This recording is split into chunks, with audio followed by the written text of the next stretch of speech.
नवमी का मुहूर्त बीत जाने के बाद आज ही रावण दहन किया जाएगा। तो सबसे पहले आपको रावण दहन की तैयारी दिखाते हैं।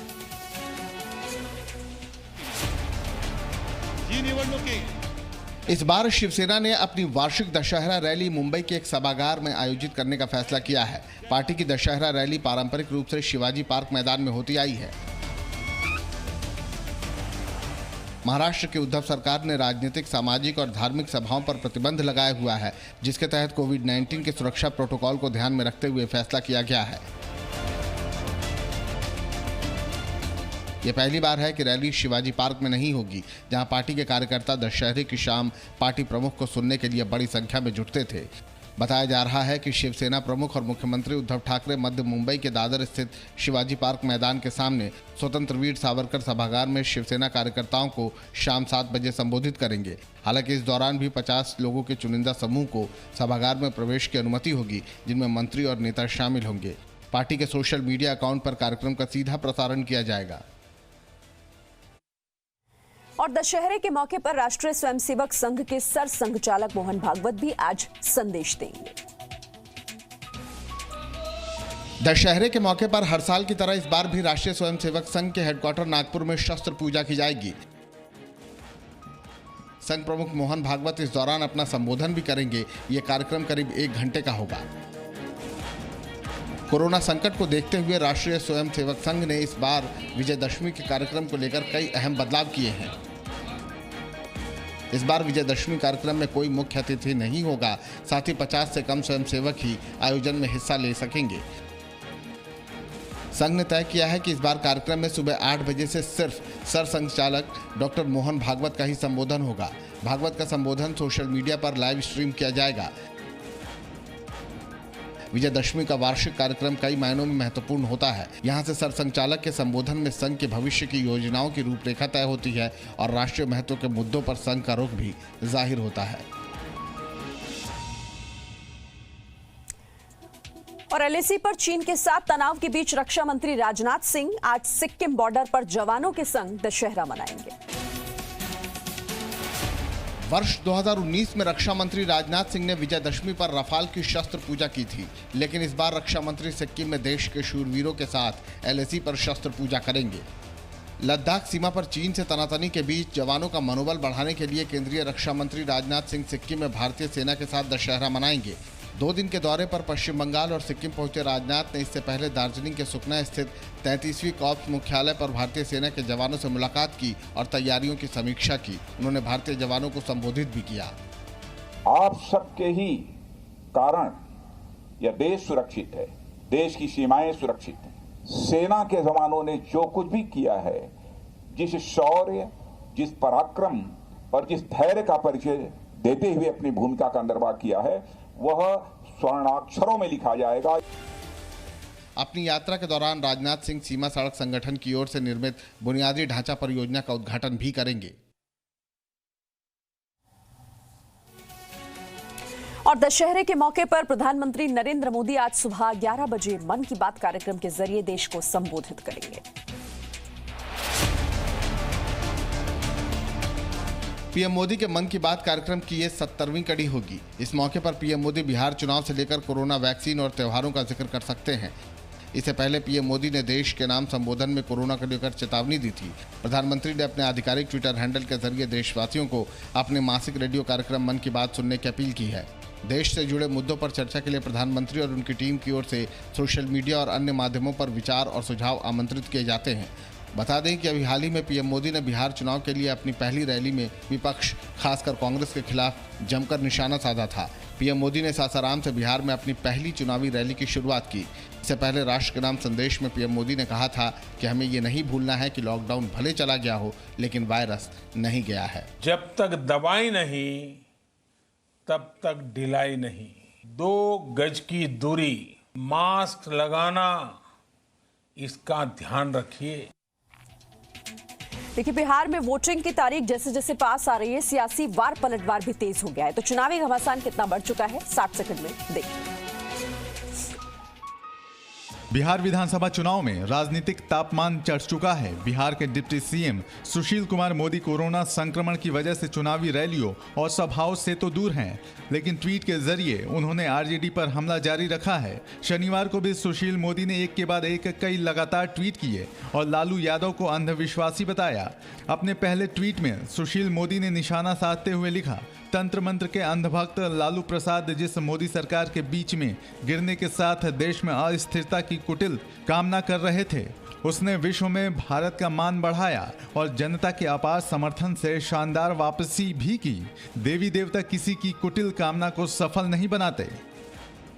वहीं बिहार विधानसभा चुनाव के लिए आरजेडी ने अपना घोषणा पत्र जारी कर दिया है। आरजेडी ने घोषणा पत्र में 10 लाख नौकरियां देने का ऐलान किया, साथ ही किसानों के कर्ज माफ करने का भी वादा किया है।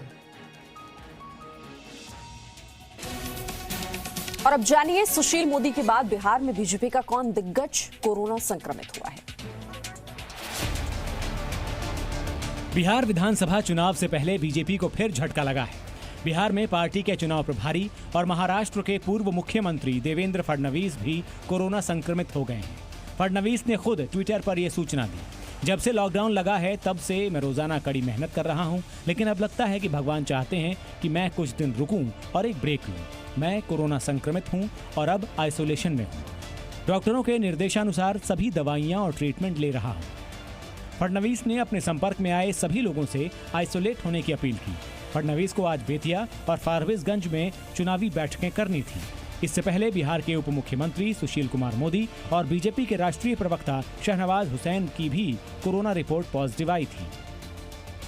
बिहार में 28 अक्टूबर को चुनाव का पहला चरण है और 26 अक्टूबर को शाम 5 बजे पहले चरण का चुनाव प्रचार बंद हो जाएगा। श्री राम के धाम अयोध्या के नाम एक और कीर्तिमान। क्या है ये नया रिकॉर्ड, बस 60 सेकंड में समझिए। कलाकारों से सजी अयोध्या की ऐतिहासिक रामलीला को देखने वाले दर्शकों की संख्या ने नया कीर्तिमान बना दिया है। इस ऐतिहासिक रामलीला को देखने आने वाले दर्शकों की संख्या 10 करोड़ के पार पहुंच गई है। 9 दिनों तक चलने वाली ये रामलीला लक्ष्मण किले से प्रसारित हो रही है। कोविड-19 के नियमों के कारण लोगों को आयोजन स्थल पर आकर रामलीला देखने की अनुमति नहीं है। इसे दूरदर्शन के अलावा यूट्यूब और दूसरे सोशल मीडिया पर दिखाया जा रहा है। अयोध्या की ऐतिहासिक रामलीला को उर्दू समेत 14 भाषाओं में प्रसारित किया जा रहा है। आज रावण दहन के साथ रामलीला मंचन का समापन होगा। इसके लिए पीएम मोदी को मुख्य अतिथि का न्योता दिया गया है। आयोजनकर्ताओं को उम्मीद है कि रामलीला खत्म होते होते ये संख्या दोगुनी भी हो सकती है। पंजाब के होशियारपुर में 6 साल की बच्ची के रेप और हत्या के मामले में अब बीजेपी को कांग्रेस के सांसद राहुल गांधी ने जवाब दिया है। पंजाब में होशियारपुर के एक गांव में 6 साल की एक नाबालिग से रेप और हत्या की वारदात ने पूरे देश को सन्न कर दिया है। पीड़िता एक प्रवासी मजदूर की बेटी थी। दिल दहला देने वाली वारदात पर सियासी हंगामा तेज है। बीजेपी नेताओं ने होशियारपुर में पीड़ित परिवार से मुलाकात की। वित्त मंत्री निर्मला सीतारमण ने पूछा, मामले में अब तक क्यों चुप है राहुल गांधी? कांग्रेस पार्टी की चुप्पी इस विषय के ऊपर एकदम दुखद है। कांग्रेस की सरकार है, आप होशियारपुर के ऊपर एक भी बात नहीं बोलेंगे क्या? हालांकि कांग्रेस अध्यक्ष राहुल गांधी ने बीजेपी के आरोपों पर पलटवार किया। राहुल गांधी ने ट्वीट किया और लिखा कि पंजाब और राजस्थान की सरकारों ने बलात्कार के मामलों में कभी भी न्याय का रास्ता नहीं रोका। अगर वे उत्तर प्रदेश सरकार की तरह इंसाफ के रास्ते में रुकावट डालेंगी तो वह उन राज्यों में भी न्याय की लड़ाई लड़ेंगे।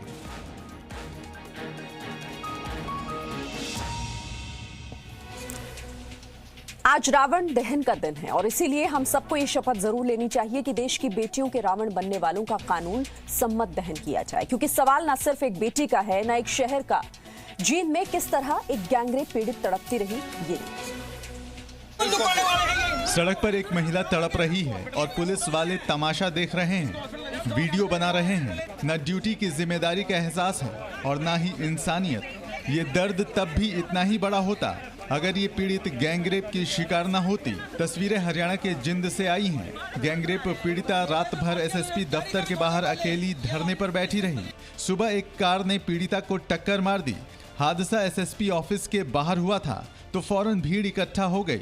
सादे लिबास वाले कुछ पुलिस वाले भी पहुंचे, लेकिन पीड़ित को अस्पताल पहुंचाने के लिए नहीं, वीडियो बनाने के लिए। हालांकि एसएसपी साहब का बयान इससे अलग है। जैसे ये घटना हुई तुरंत हॉस्पिटल ले गए और दाखिल है, हॉस्पिटलाइज है। ऐसा नहीं पुलिस के पास ऐसा जा नहीं सकती थी। बहरहाल फिलहाल पीड़ित का इलाज चल रहा है और उसकी हालत ठीक बताई जा रही है। लेकिन सवाल यह है कि आखिर गैंगरेप की शिकार इस महिला को धरना देने की जरूरत आई क्यों? कोरोना के खिलाफ लड़ाई में एसएल ग्रुप ने कैसे जिम्मेदारी निभाई है, 60 सेकंड में आपको समझाते हैं।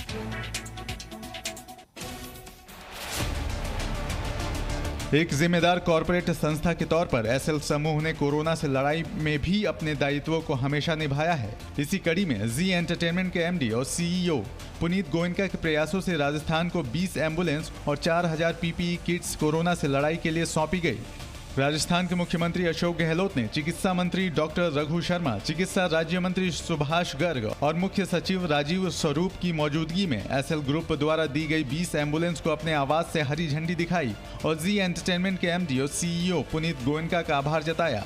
मुझे खुशी है कि आपके जी राजस्थान की तरफ से आज जो 20 एम्बुलेंस दी गई है ये भी काम आएगी और मेरे जो हमारे प्रयास है उस प्रयास के अंदर आपका योगदान सराहनीय, आपको मैं धन्यवाद देना चाहता हूं। जी एंटरटेनमेंट इंटरप्राइजेज लिमिटेड यानी जील की ये पहल राजस्थान में मेडिकल इंफ्रास्ट्रक्चर को मजबूत बनाने में बड़ी मदद पहुंचाएगी। Presenting B News app available on Google Play and App Store. Download it now.